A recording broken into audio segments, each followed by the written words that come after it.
What are some things you're working on and you like to make aware to the public going forward? Well, I'm just writing another book. I'm halfway through it. Okay. It's being written very quickly because it's for people who have gone through this process in the last year of seeing that there's something not right. There's something seriously not right. But what? How do they pull it off? To what end? Why are they doing it? How are they doing it? And it's a real wham bang dot connector to aim to get people like that right up to speed very quickly. It's not going to be a terribly long book. So that by the end of it, it's like, I can see how they're doing it. I can see why they're doing it. And actually, I can see who's doing it. So I'm working as much as I can every day to get that out as fast as possible. But in the end, what can I do?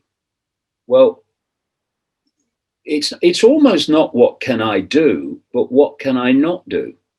And it's what I cannot do is I cannot any longer play a part in my own enslavement. I'm not having it. I'm not playing a part in my own children's enslavement. I'm not doing it.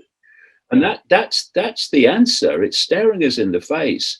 I don't know if you've ever seen it. If you go on the internet or you go on davidicke.com, it's on there as well. And you put in the search engine, the tiny dot. It's an animated film. I first saw it a long, long time ago. I put it on the website the other day because I think it's so relevant. And basically, it shows the size dynamic between those who are running things and the population who are being run. Yeah. And that's why it's called the tiny dot.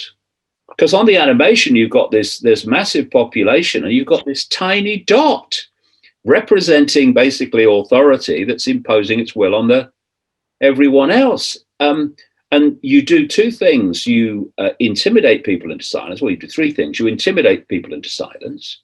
You program people into silence because they stay silent because they don't think they need to say anything because authority knows best. And you manipulate them into either not questioning what they're told or being intimidated if they do start to question into doing anything. And it's there. We're looking at it. Yeah. What can I do? Well, look at it. Look at the mathematical dynamic between the controllers and the controlled. What's going on? Do you remember that film? It absolutely captured this. Was it called Ants? Do you remember Ants? Yeah, that's an old one. Yeah, Ants. You had this massive colony of ants, and they were controlled by a tiny few people. Or in this case, the quote people. They were grasshoppers. And I'm not sure what it's called, Ants, but it was a film in the same thing. Ants, and the film was called Ants, was absolutely along the same lines of the few just following the many. But there was a wonderful scene in this other animated film where the grasshoppers would tell the ants in this colony that they had to spend the year gathering food. And then once a year, the grasshoppers would come and take the food. And there was this wonderful scene, you'll find it on the internet, where the chief grasshopper is preparing to take them off to get the food. And they are, I don't know, inside a tree or something. And they have this enormous store of food. And so when the chief grasshopper comes and says, "Come on, we're gonna get the food," what they were saying, the rank and file is, "Hey, boss, we don't have to go and get the food. Oh, we got all the food. What are we gonna get the food from the ants for? We've got enough. Look at it."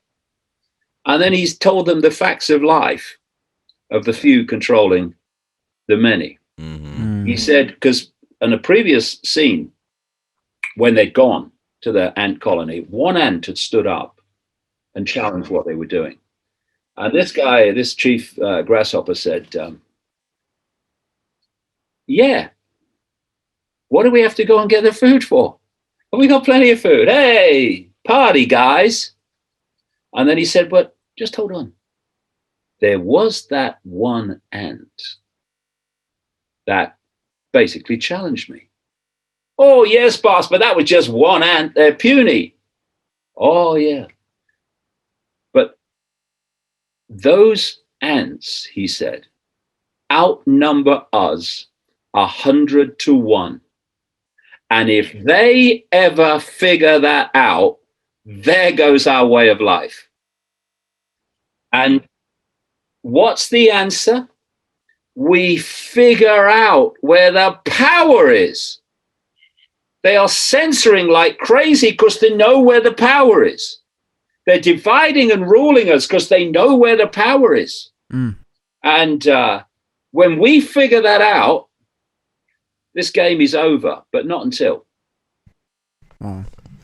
Thank you so much, David Icke. I think that's a perfect conclusion to our meeting.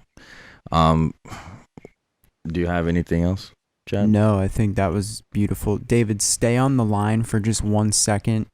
Everybody, thank you so much for watching episode 30. This was really a treat. This was amazing. Go to davidicke.com, follow his work, give him a chance.